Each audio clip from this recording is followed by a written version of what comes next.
we appreciate the opportunity, kind of have an onboarding, if you will, to familiarize everyone with Demotech and who we are and what we're about. We've been around since 1985. We were incorporated. This will be our 35th anniversary in September. We were actually the first company to review and rate independent, regional, and specialty insurers. We did that in 1989 before anyone else thought of it. And we love independent regional companies, and we actually have had an opportunity. There was a interview worldwide with Kathy Ireland. If you search YouTube using worldwide with Kathy Ireland, you'll find a 6 to 7 minute interview that was televised where we talked about being the first to do this. It was kind of a fun opportunity. Give you a sense of who the people are at Demotech. That's me. I'm basically a property casualty actuary by background. Went to the College of Insurance, worked for the Insurance Services Office before it was the Insurance Services Office as a work study student. I'm one of the few people, I think, been in the insurance industry their entire career. Sharon Romano Petrelli, my wife and co-founder, she's not here today. She's gone the CPCU route as opposed to the actuarial route, and she actually served on the executive committee of the CPCU for a few years. And we're pretty proud of that because we're a relatively small company. And when the big companies like State Farm and Allstate, Nationwide, they all make excuses about why their people are too busy to donate their time, she made the commitment. Barry Kessler is our Chief Ratings Officer. He's on the line. Barry, I'll let you talk about you. Yeah, I joined Demotech in '95, so this is my 25th year. Got a background in actuarial science and finance. I have the Chartered Financial Analyst designation, which I received in '03. And I'm the Chief Ratings Officer, so I oversee all aspects of our rating process and monitoring. If you ever have a question about where you're at in the process or anything that you need, feel free to give me a call or an email. Bob, I'll let you talk about Bob. Thank you. Good afternoon, everyone. I've been in the property casualty insurance business for over 40 years now. Prior to joining Demotech 14 years ago, I spent a number of years in various senior accounting and finance positions for property casualty insurance companies throughout the Midwest. So I've been on both sides of the desk, got experience in both GAAP and stat accounting. And to a great degree, I assist Barry in the review of the companies on a quarterly and annual basis. I take a look at and review the reinsurance programs for the property casualty insurance companies, particularly those that are coastal exposure with catastrophe events and things. I am a CPA and active in a CPCU. Thanks, Bob. Doug, you're up. Good afternoon. I'm Doug Powell. My background has been in accounting and finance mainly. Got my bachelor's degree in MBA. I've been at Demotech 14 years. I evaluate and review property casualty insurers as well as title underwriters, and assist Barry and Joe in the financial stability rating reviews. Thanks, Doug. In addition to being our technology host today, Paul, you spend a minute? Sure. Welcome everybody. I've got a BS in mathematics and statistics. I joined Demotech in 2005, having worked for Great American and AIG and also in the managed care world. I oversee our databases, help with reporting and automation, and basically just assist people as they need it for various studies. Thank you. Rachel? Good afternoon, everyone. I'm Rachel Wilkins. I've been here a little over 9 years. I started as an intern. Now I work as an analyst, and I also handle some of our marketing and communication efforts. So I assist a little bit along with Barry. I put out the press releases and do some special reports or research for Demotech. So I wanted to spend a little bit of time, we kind of view the world differently than some of the legacy rating agencies. This is a quarterly publication we put out. It's called the Demotech Difference. Right now it goes to about 22,000 insurance professionals, goes to every department of insurance, goes to every state legislator who's on an insurance committee, whether in the House or the Senate, goes to about 3,000 P&C companies, 2,000 life and health, and several thousand agents. If you're so inclined, we'd be delighted to add your producers to the mailing list. We don't sell it or lease it, but it's our opportunity to get our thoughts together and present something to the insurance industry every quarter. This year, we're starting to focus on our 35th anniversary in the fall, the November issue, but we were also working with the NAIC a little bit this year and a lot next year. I think their 150th anniversary, and we also have a very good relationship with the National Conference of Insurance Legislators, and when they elect their president, he or she is usually on the cover of our magazine. So if there's anything that you have that you think is noteworthy, we'd be delighted to include it in our publication. We also take a different view. I think a lot of the rating agencies like to focus on the size of an insurance company. We're more interested in their business model. And so we've developed what we call the Demotech Company Classification System. And there's currently 11 kind of broad business models. We think that's a more appropriate than size as a function. And the other reason we think it's appropriate is because there are appreciably more independent, regional, and specialty companies. And we love the specialists, and also Warren Buffett, probably the greatest investor of our time, and this is a quote from him, that diversification is protection against ignorance. It makes little sense if you know what you're doing, and we believe in that. And when we look at the NAIC statistics, there's about 2,400 companies reporting to the NAIC. 1,300 of them, which is a little over 50%, are specialists. They either operate in one state or one line of business for 90% of their dollar volume or more.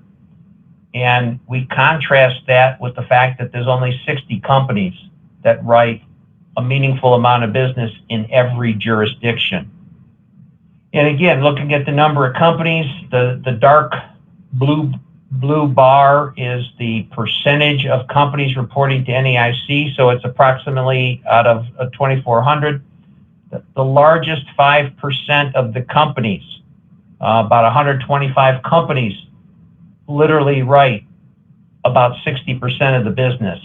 And that's companies, not groups. So for someone like Nationwide, there'd be 50 companies in there. And you slide all the way over to the right, and you'll see that 80% of the companies by count, in the dark bar on the right, 80% of the companies by count compete for about 20% of the business. And those are the independent companies we love to work with. This is an analysis we think is fascinating. This is total number of ratings in the United States. And you can see that we're sitting there at 401 compared to AM Best at 1,800. The next slide is the number of companies that are uniquely rated by one service. And the 1,800 for AM Best drops to about 1,100. And you'll see that S&P's 500 something drops to 11. Moody's 400 something drops to 5. There's next to nobody that they independently rate.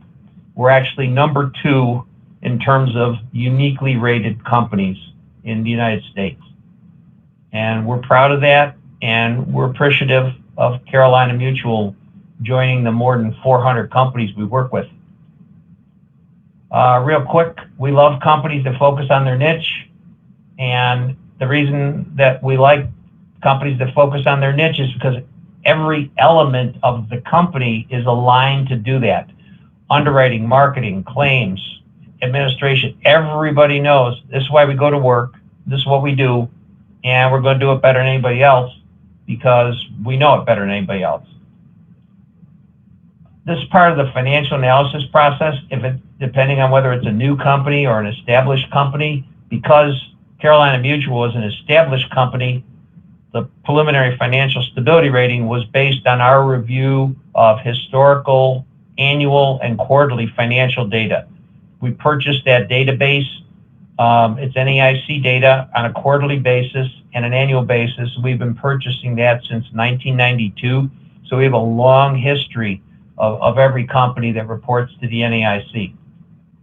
And again, some of the things we look at: capital adequacy, quality of and liquidity of invested assets, adequacy of loss reserves. We look at multiple leverage ratios, and this happens not only to assign the preliminary financial stability rating, but also the quarterly financial stability ratings.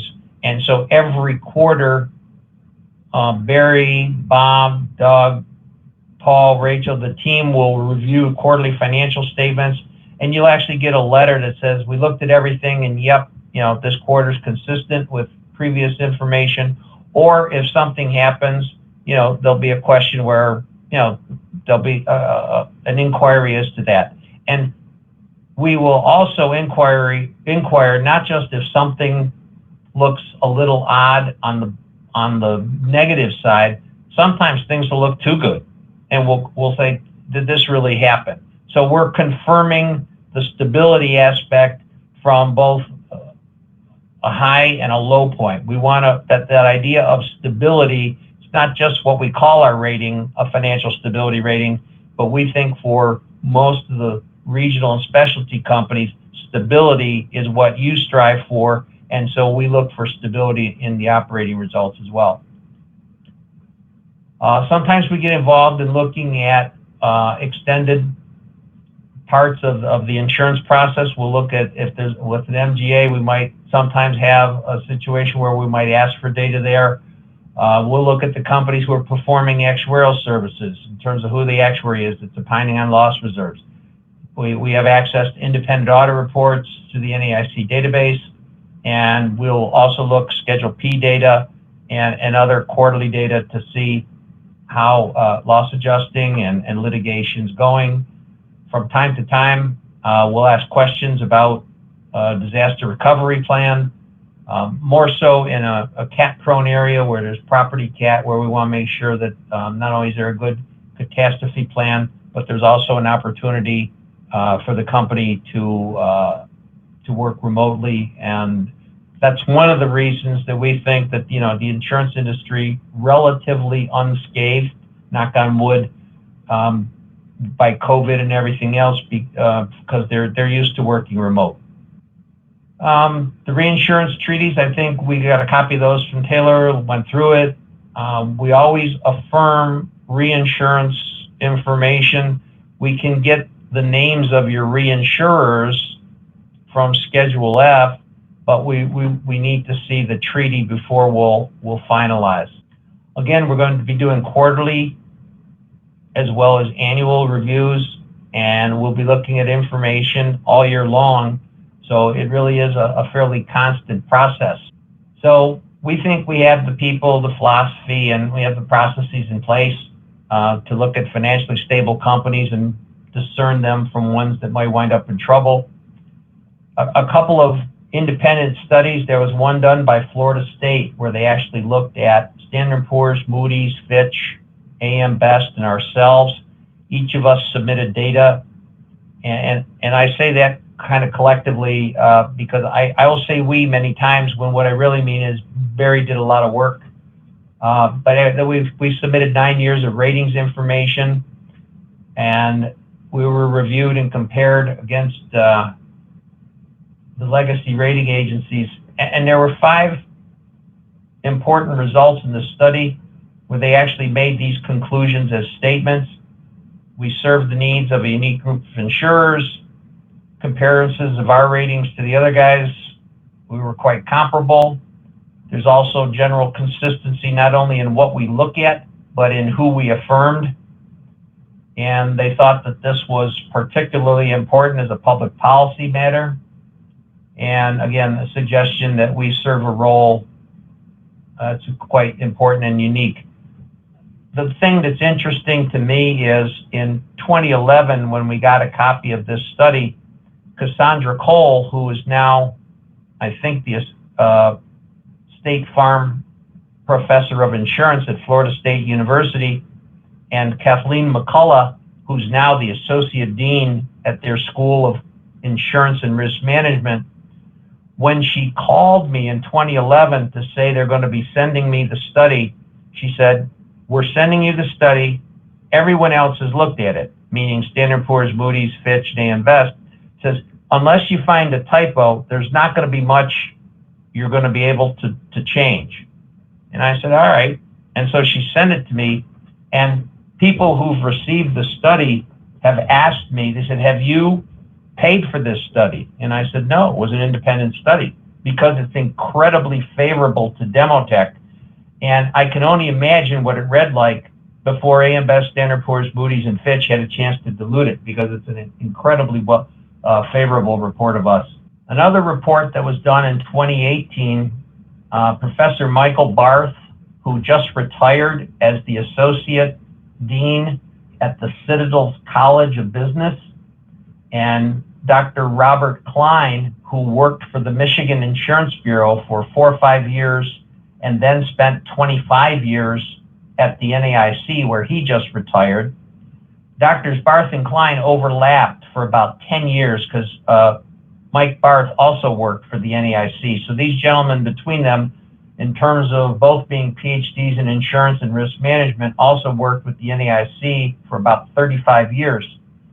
They did do an independent verification of every rating we've ever issued from 1989 through, was it 2016, Barry? Yeah. Through 2016, they looked at 40,000 ratings, and they're actually going to look at 2017 and 2018 and 2019 here in the fall of this year. They're going to look at them again, and they basically verified every company that we've ever rated. Did they ever go under? If they went under, when did they go under? How long did we rate them? They did that independently. And the dotted lines on this graph, they compared our survival rates and our impairment rates to AM Best's published impairment rates. And the dotted lines at the bottom, those are the Demotech impairment rates. So lower is better when you're looking at impairment rates. And there's a couple of interesting things about that. Not only are impairment rates better, but there's two things going on. Is number one is we review and rate hundreds every year, hundreds of insurers that AM Best doesn't rate. And so that's in there. And the other thing that's interesting is when Doctors Barth and Klein were looking at the static pool method that AM Best used to calculate its impairment rates, there's two variations of it. One is a fairly liberal variation that gives you lower impairment rates, and one is a more conservative approach, which makes impairment rates higher. And they basically disclosed in their report that they used the more conservative one for us because they thought the other one was way too liberal. And even though they did that, they're both variations of the static pool method, we still came out, looking great. Here's another comparison of our ratings against the red bar is A-, which is a fairly common standard in the industry for commercial risks. And you can see not only do our A and better ratings outperform A-, but we have a rating below A called S, which is all but identical to an AM Best of A-. If I'll say this, and if you have any questions, I'll be glad to answer them. If you ever have any pushback on, what's a Demotech rating, those should come to me as soon as they can. I'd be glad to work with your prospects, whoever it might be, public entity, whoever it is that has a question. I'd be glad to answer those. I get involved, the more likely we'll be able to resolve it in your favor. Right now, to the best of my knowledge and belief, pretty much every major writer of insurance agency specifically mentions Demotech as being included in the agency insolvency provision. If you have premium financing or your agency uses premium financing outside of your own capabilities, premium finance companies know who we are and will work with us and your agents and your insurance. So that's kind of the quick overview. I don't know if you had specific questions you wanted us to address or. Joe, this is Tyler. Could you, along the same lines, but really for us, the three areas of concern are agents E&O, and that's typically not a great concern. One, every now and then as we're prospecting new states, but I've always been able to get by that due to the admitted status, and that's specifically outlined in 98% of these policies. So that one's great to now have that. We don't even have to have the conversation. That takes care of that one almost completely, if not completely. The other two are the real areas where we have work to do and issues that come up. Number two is the excess layers over the EL and contract compliance, which you and I have already been working on with a couple of customers. I'm pretty comfortable on that third item, the compliance aspect with contracts, that we're still going to have some work to do. And that's okay. But number two, the excess coverage. Do you have some sort of a list? Do you keep anything, a running document of which carriers are okay with the Demotech rating for underlying employer's liability or even any other lines? But that's really a big area where sometimes we have some issues. Okay. Well, the short answer to that is that I don't have a list of who accepts, because the only thing I usually hear is complaints about who does not. I literally have nobody ever calls me up and says, hey, this one's working. So I don't have that list. But what I am doing is we have a fair number of workers' comp writers at this time, and I'm working with the Safety National and Mutual Reinsurance Bureau to actually develop a formal process and program where you'll always have one or two places for sure to go. So that won't be long. I'll have more on that. And in the interim, I'll fight every one of them individually. But okay. as we sit so now, we'll just do the same thing we're doing on contract compliance, I guess, and that's fine. It just dawned on me. I haven't asked you about that in the past, and figured I'd give it a go. No, it's a great question, and I know we got to address it. And actually got, we've got a couple of things going right now that could help us address that. And I don't want to jinx myself or us by getting into, but I'm well aware that it's an issue, and been working on it for a little bit last year, and then this year, what time wasn't spent on COVID was spent on this. And I'm hoping to have something, hopefully by the end of September, I'll be able to make a formal announcement. But in the interim, we'll fight them for you. Great. Yeah, and on the contractual compliance ones, I think there's a couple things there. There was a model act that was passed by the National Conference of Insurance Legislators that basically said two things. It said, number one, we're in charge, meaning the insurance regulators are in charge of the business of insurance, not AM Best. And then they went on to say in the same Model Act that the best way for us to accomplish that is to note that there are multiple competent rating agencies, and they specifically mentioned us as a competent rating agency. That Model Act was introduced in a few states in 2019, and it was in fact passed in Ohio. So it's got a little bit of momentum, and it'll have more soon. So the regulators are well aware that there's some things that need to be addressed in the insurance ratings world, and I think between our relationship with NCOIL, our budding relationship with NAIC, I think they understand that Demotech is part of that solution to help them. Our primary states are North Carolina and all of its contiguous states, but North Carolina, South Carolina, Georgia, and Virginia are probably the main targets where I think we have seen some of those issues. Any updates on those states? Well, I guess Pennsylvania, we'd throw Pennsylvania in that.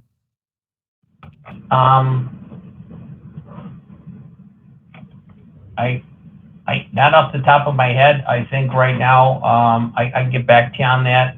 But I think certainly to the extent that I'm trying to think where this year's president from NCOIL is.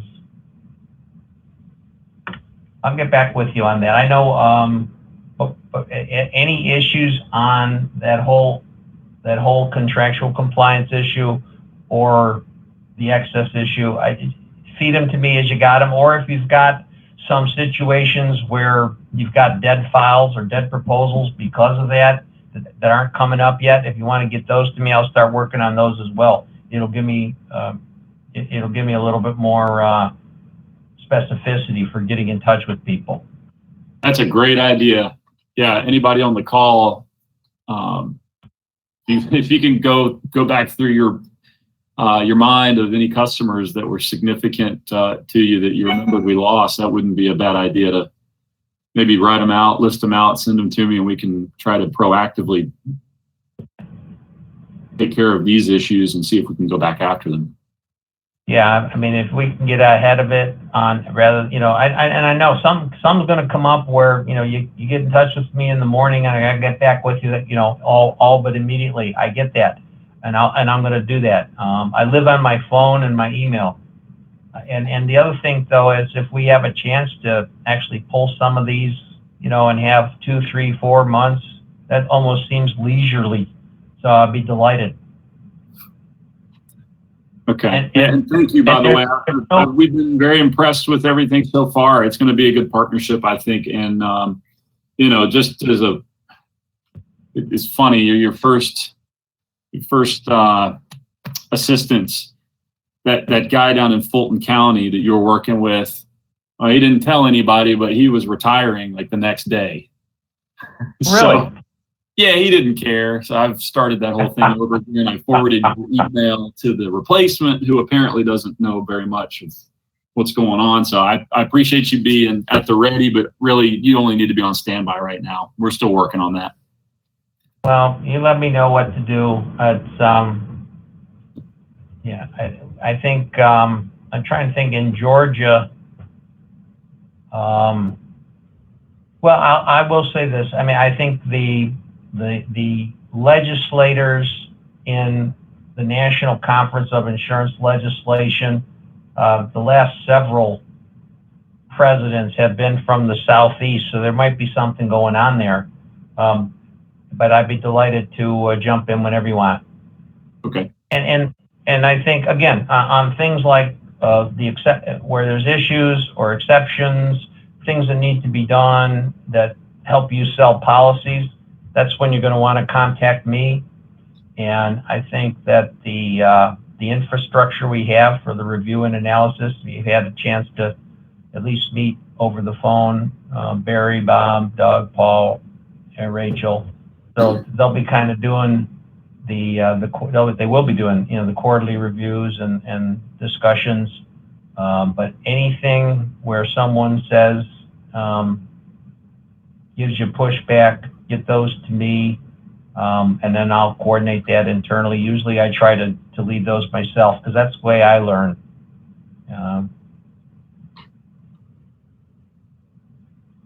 Anybody else got any questions? I do. Joe, this is Ryan. And you may not be able to answer this, but that's been one of our contractuals is one of the things we run into a lot with underwriting. Do you have any idea, or is it tracked from a success rate, just out of curiosity, how many times you deal with this and it gets overturned? Yeah, all right, and I'm going to say this. One question: you talking about with public entities or in general? Well, in general. I bet about 750, 800. I like that.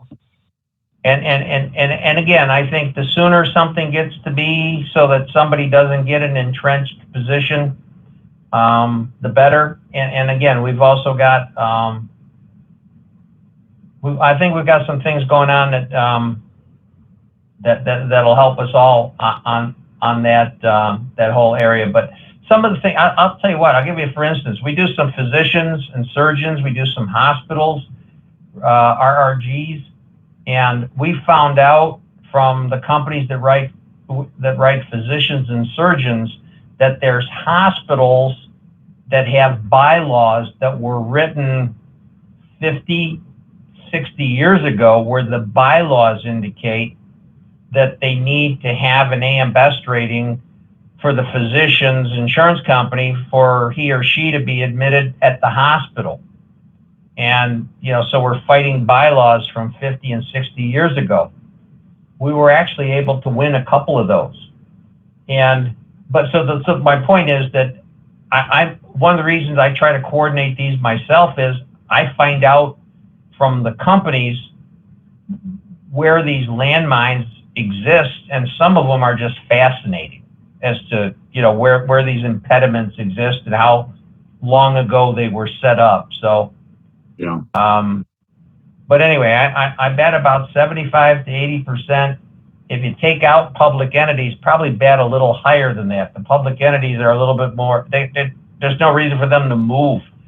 Right. But the thing about that is we review and rate about 10 public entity pools countrywide that between them probably have 9,000 public entities. And so we will tell them and say, we understand, public entities have procedures in place, but I also want you to understand there's about 9,000 or 10,000 public entities in the country that depend upon Demotech rated companies and Demotech rated pools. And so it gets us some traction even with the public entities. Austin, do we still write that public school system down in Georgia? He may not be in audio. He's in the audio. I think anyway, Joe, I'll talk about it later with you. Okay. Well, Tyler, I had a quick question. Can you all hear me? Yes. Okay. Do you want us to still push these if we ever get any pushback from agents direct to you, or do you want us to CC you and send it direct to Joe? I would let's limit, keep me as conduit so that we can maintain a little bit of consistency with Demotech. I mean, it's not a problem, but just so that, I would say keep doing what we're doing, because we may or may not need to bring them in, and I'll kind of figure out when and where. Okay, that sounds good. Thank you. And that way you all don't need to worry about when to bring Demotech in, and we maintain some consistency there. And I've included, if you haven't seen it, I sent everyone the financial brief. I updated we finally got 2020 or 2019 financial statements cleaned up and ready to publish. So that 2020 brief also includes Demotech information. So take a look at that.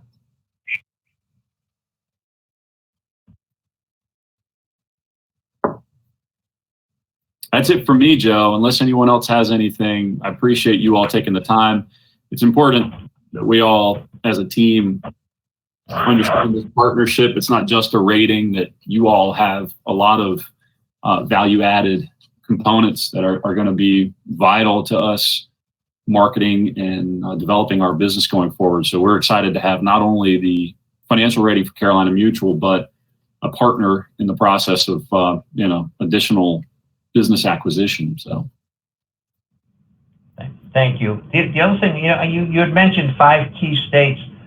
I will get back to you on those states. I think that about 2/3 of the departments of insurance, about 35 company or states, they actually have like a consumer help section where they list rating agencies.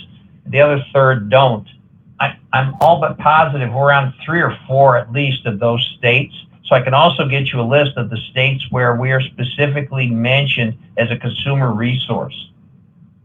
And that, I think, helps a little bit as well. That's not a bad idea. Yeah. Yeah, I'll get that down. Help in our responses to some of these public entities. Yeah. As long as the contact isn't retiring in a week and doesn't care either way. Well, yeah, I hear you. Well, I'll get you this, and then we'll figure out where to go from there. But I will say this too: is I've been invited to speak with the southeastern zone of the NAIC, about 15 states there, and with the Midwest zone, another 10 or 15 states, where they basically had their zone meeting, and they invited me to talk about what we do and how we view the world.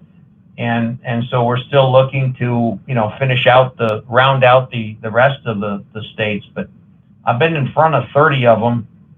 Thereabouts, maybe 25. But anyway, and it goes very well. And the thing that amazes me, and just so you know, when we go through, I'll just show you the graph.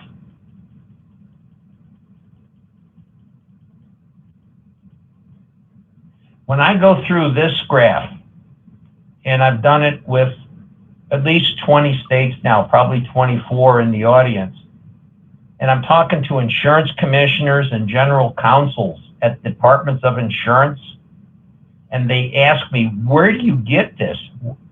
I tell them, I said, this is from the NAIC database. They don't understand this themselves. They don't understand that the industry is dominated by specialists.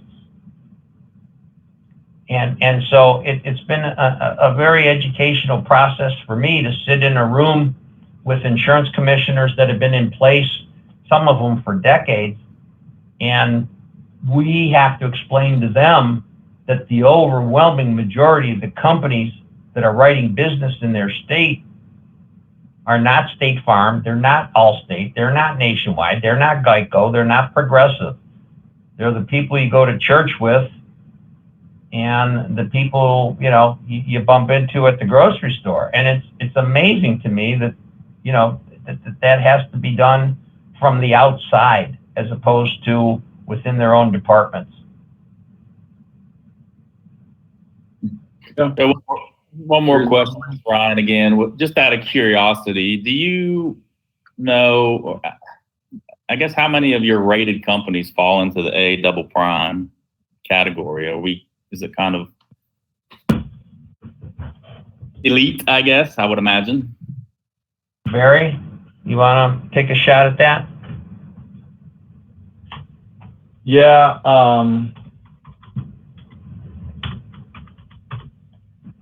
About the top 15% of finalized rated companies.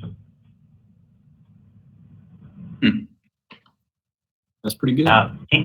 Keep in mind that we have 6 rating categories. A double prime, A prime, A, S is in Sam, L is in Larry, or M is in Mary, and L is in Larry. So the other rating agencies tend to have more. But our business model is only to support companies that we think are underrated or are unrated. So we don't have as many distinctions, if you will. So that 15% is, we think, a pretty elite group. Great.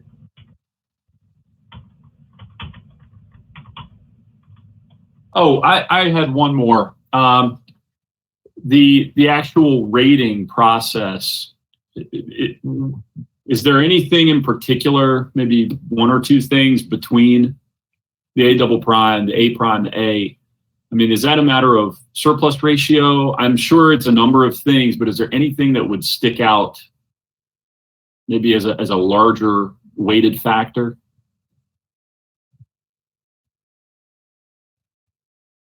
Barry, you want that one, or you want me to go? Yeah, I think what would be particularly of interest for you would be probably loss reserve development. If you started to report adverse development, your rating would be under scrutiny quickly, as well as kind of the other things are presumed that you have good leverage, good liquidity.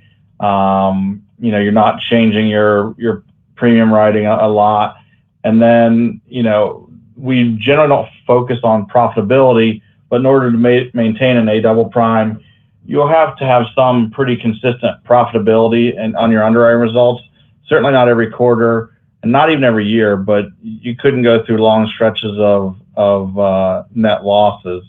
Some of our companies at the A level might be able to get away with that because they're so fundamentally strong. But in order to move up the ratings, you need to show the profitability as well as the consistent favorable loss reserve development. Those would kind of be some hot button issues in addition to the standard metrics like leverage, liquidity, leverage both on a liability to surplus and a premium to surplus. And same with probably your Irish ratios and your RBC. We'd expect those to be at very, very solid levels and not change a whole lot.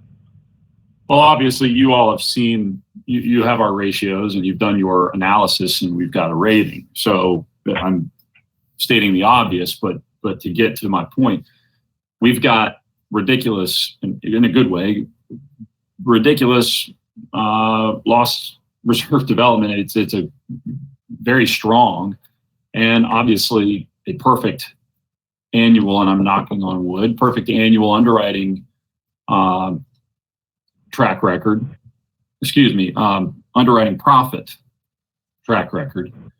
So then would it be fair to say in our marketing of our Demotech rating that our reserving philosophy and commitment to underwriting profitability are really the keys to that rating strength?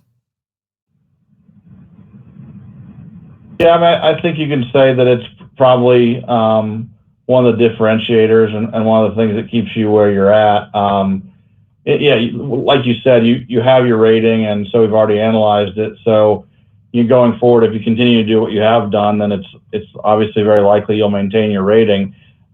Even with some changes here and there or some blips, depending on why they happen and how we discuss them and get context for them, it's not necessarily going to result in a change, because obviously we don't like to see the ratings bounce around a lot. It doesn't really help anyone for them to change a lot. It doesn't help you, certainly. It doesn't help people that rely on the ratings. So yeah, I think you could say that those are things in your favor that contribute to your A double prime. And another thing, while we were talking, I pulled up not only our finalized ratings, but our preliminary ratings, because we rate the entire industry and then submit those to people to get them to finalize if they'd like. Only 11.5% of our preliminary ratings are A double prime. And then 15% of our finalized ratings are. Obviously, people tend to finalize higher ratings. Right. But yeah, that puts you in an elite group for sure. Do you have a quick reference? If not, then don't waste anybody's time doing that. We can mess with it later. Our historical or historic rating, if you're rating these every year, I mean, have we always been here at A double prime? I don't have that. I could get it to you if you want, but I don't have it in front of me. I would be interested in that. I would imagine it probably, hearing how you're going about the rating process or the analysis. Yeah, I would be interested in that more, if Okay. nothing else, just from a, kind of an internal marketing kind of a thing. Yeah, I'll get you something on that. I mean, typically, if let's say you were bumping along and you were a decent company and you had a really great year, we probably wouldn't say you're an A double prime. It would take some time to earn that, so Right. that we can be confident that you can maintain and continue to achieve it. So I'd say that your inclination is probably right, that you've been able to achieve that over a fair number of years, because again, if it was just a blip or a really good year, you wouldn't qualify, because we wouldn't have any confidence that you could maintain it, especially at the A double prime level. So, but I can get you some information on that for sure. Sounds good. I think, this is Joe, and I think that from our perspective, the consistency is, if someone has a particularly good year, we're not going to get too excited. And if somebody has a particularly bad year, again, we're not going to get too excited. I think, to the extent that you've issued a policy to an insured to lessen their risk, so the risk goes to you. I mean, so it just, like I said, we're looking for stability over time and consistency over time, but we're not looking for results to be identical over time. So we try to take a pragmatic approach to that. Understood. Well, I think we've covered the bases. If anybody has any questions, you can use the information that was distributed to contact or come through me and get you in touch with Joe and the team. But like I said, we're excited to move forward with this partnership and see how it impacts our business. And I imagine it won't be anything but positive. Put us to the test. Be careful what you wish for, Joe. No, come on. That's how we learn and how we grow. We're ready too. And yeah, don't be bashful. Send what you want our way, and we'll go from there. We want to help, and I think, and I'll say this too. We're up over 400 companies, and we're growing that number of companies. And the more input we get from you, the more we know where we have to improve and where we need to focus. And let's go get them. Right. Well, you all have a great rest of your week. We appreciate the time. We'll be in touch. Thank you.